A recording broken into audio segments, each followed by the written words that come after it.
हेल' लोगोफोर बे समाव मोनसे गोदान भिडिअ लाबोदों आरो बेयो जाहैबाय प्रडाक्ट रिभिउ नोंथांमोना जेखौ थाम्बनेल आरो टाइटेलाव नुनो मोननाय जादों। दा लोगोफोर जोङो मिथिखायो बयबो साफ्रोमबो दिनै गोजां बोथोरनि सम। दा बे गोजां बोथोरनि सम एबा दैज्लां बोथोरनि सम बे मोननै समाव जोंनि साफ्रोमबो सुबुङानो गोबां गगा गुजुनाय दा बेबायदि जेंनाजों मोगा मोगि जानो गोनां जायो, मानो होनबा गुसुनि जाहोनाव आरो दैनि जाहोनाव। दा बेनिफ्राय बे गगा आरो गुजुनाय बे मोननै जेंनाजों जोङो गोबां खस्थ' मोननो गोनां जायो, जायनि जाहोनाव जों गोबां मेडिसिनफोर लानो गोनां जायो आरो गोबां मेडिसिनफोरा जोंनि मार्केटाव एभेलेबेलबो दङ। दा बेजों लोगोसे नोंथांमोननि सिगाङाव बेखायनो नैबे मोननै जेंना गोरान गुजुनायानो जा आरो गगाजों गुजुनायानो जा, बे मोननै गुजुनाय आरो गगा बे मोननैनि गुजुनायनि जेंनाखौ खारहोनो थाखाय मोननै प्रडाक्ट नोंथांमोननि सिगाङाव आं श' खालामनो नागिरदों। बे जाहैबाय नोंथांमोना नुनो मोननाय जादों, मोनसेया जाहैबाय तुलसि CC आरो मोनसेया जाहैबाय पान्स तुलसि। दा बे नैबे मोनसे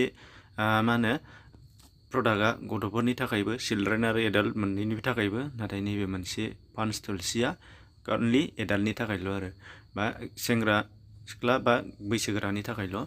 दा बेनिफ्राय नोंथांमोना नुनो मोननाय जागोन बे प्रडाक्टखौ माब्रै बाहायनो नांगौ बेफोरनि बागै आरो बे प्रडाक्टआ माबेनिफ्राय फैनाय, दा बेफोरखौ जोङो फारि फारि नोंथांमोननो खिन्थानानै होलांगोन आङो।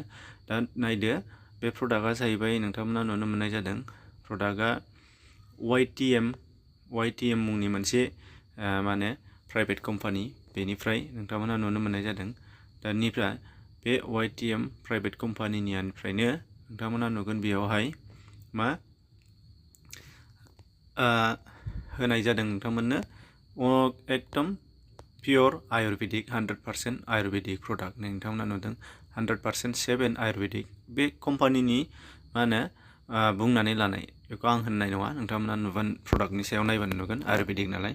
बेनिफ्राय 100% सेफ एन्ड आयुर्वेदिक होननानै बुंदों बेखौ, जिहेतु मोननैबो प्रडाक्टआवनो। बेनिफ्राय नैबे मोनसेयाव मा होनदों नोंथांमोना नुनो मोनगोन, तुलसि CCनियाव रिमुभ्स मिउकास फ्रम थ्रट एन्ड लांस, गारामायाव जोंनाव गगा मोनबा मानलुयो, बुनाय बायदि मोनो, सानाय बेफोरखौ, ओमफ्राय थ्रट मानलुनाय, गोदोनानि सानाय माननाय गगाजों बे गुजुनाय गिसि गुजुनाय। बेनिफ्राय दङ बे गारामा गगा बारा जाबा गारामा एरल'यो लावो, गारामा आलजिबा ना मा होनो बेयो।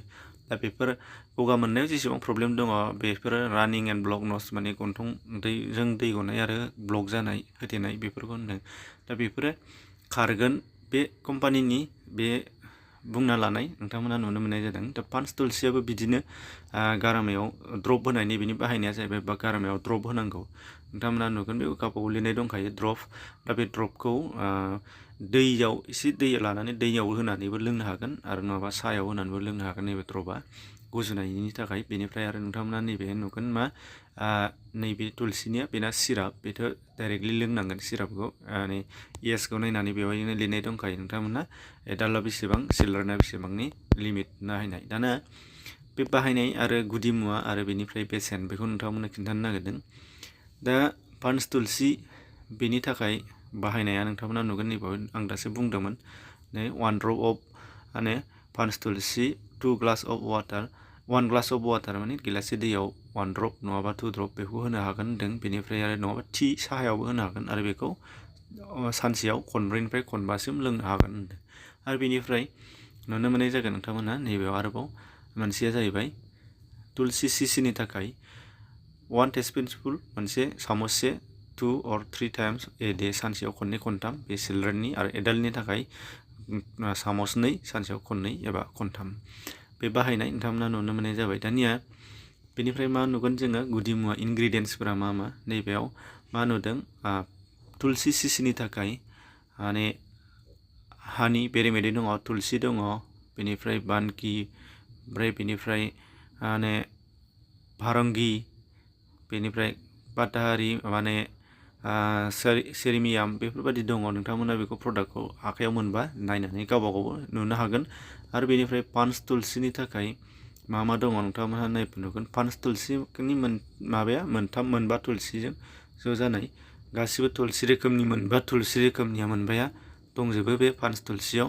दा बेखौ नोंथांमोना बेखौ प्रडाक्टखौ मोनबानो जुदि मोनबाय बायोबानो लानो हागोन आरोखि नायनो हागोन गावबागावनो मा मोनबा रोखोमनि थुलसि दङ बेयो दा बेखौ बेवहाय नुनो मोननाय जागोन। दानिया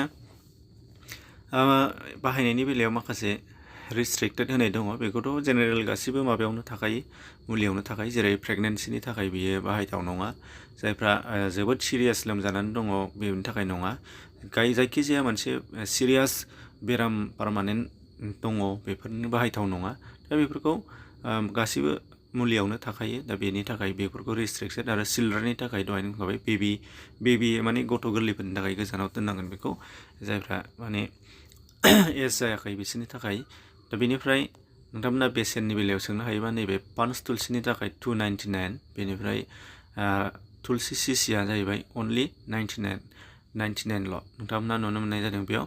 दानिया फैदो मोननायनि राहा आरो मानो बेखौ बाहायनांगौ दा जेबो नङा नोंथांमोननो खालि बाहाय प्रडाक्टखौ आं रिभिउ खालामना होदों बेयाव बेखौ बाहायथारनांगौ बे नङा जोंनि गेजेराव गोबां खाथियावनो गोबां जोंना फार्मासिस्ट दङ गोबां डक्टरनि मा होनो चेकआप सेन्टारफोर दङ जेखौ क्लिनिक होनो नोंथांमोना नुदों बेफोर दङ जोङो नायनो हायो बिनिफ्राय गावबागाव सुबिदा बायदि लानो हानाय जायो आरो फाहामगासिनोबो दङ जायखौ जोङो मोनथामाव मोननो हागोन आयुर्वेदिक एल'पेथिक हमिय'पेथिक दा जेखि जाया नैबे प्रडाक्टआबो आयुर्वेदिकनि प्रडाक्ट आरो बेखौ जायफ्रा आयुर्वेदिक मोजां मोनो नोंथांमोना नायनो हानाय जागोन आरो गासैबो डिटेल्सखौ नोंथांमोननो हरनाय जाबाय दा बेखौ बाहायथारनांगौ बे नङा सोरबाया एल'पेथिकजों मोनसे सिरापजों गरसे टेब्लेटजों थिग जादों जथेस्थ' मोजां आरो नाथाय नै जायफ्रा बाहायनो गोसो जायफ्रा हामा जादों नोंथांमोना बेखौबो ट्राइ खालामनो हागोन जास्ट बेखौसो आं नोंथांमोननि सिगाङाव साजेसन होनाय जादों फार्स्टिं मोननायनि राहानि बेलाबा नोंथांमोनहा YTMनि जायखिजाया जुदि बेयो मोनसे नेटवार्क कम्पानि बेयो सोरबा पार्सनेलि न'फ्राव मा होनो शप खुलिनानै दोनदोंबा बेयावबो मोननो हागोन नियारेस्ट खाथियाव नोंथांमोनाव जेराव दङ बेखौ नागिरनानै जुदि मोननोबा मोननो हागोन लानो हागोन जेरावबो आंनिफ्राय लानांगौ बे नङा नाथाय आं बुंनो नागिरनाया मा बिसोर आंनि एरियायाव थानाय आंनि रेन्जआव थानाय जायफ्रा बिथांमोनहा लानो गोसो नोंथांमोनहा जुदि कन्टेक्ट खालामोबा लानो हानाय जागोन डिसक्रिपसनाव कन्टेक्ट नाम्बार होदों वाट्सएप खालामबानो जाबाय मानो होनबा गोबां बेस्थ'आव थागोन वाट्सएप खालामबा नोंथांमोननि थाखाय सुबिदा नायनानै कन्टेक्टआ खालामनाय जागोन बेनिफ्राय होमबा नोंथांमोननि थाखाय बेखिनिखौनो आं बुंदों बे प्रडाक्ट मोननायखौ दा गासिबो डिटेल्सआ प्रडाक्टआवनो दंखायो बेखायनो प्रडाक्टखौ जुदि मोनबाय बायोबा आखायाव आरामसे डिटेल्स लानो हानाय जागोन आरो YTM होननानै नोंथांमोना गुगोलाव सार्च खालामनानैबो नायनो हागोन नोंथांमोना YTM इन्डिया होननानै नोंसोर गावबागाव रिसार्च खालामनो हागोन आरो जुदि इउज खालामनोबा ट्राइ खालामनो हानाय जागोन दा बेखिनिखौनो नोंथांमोननो बुंदों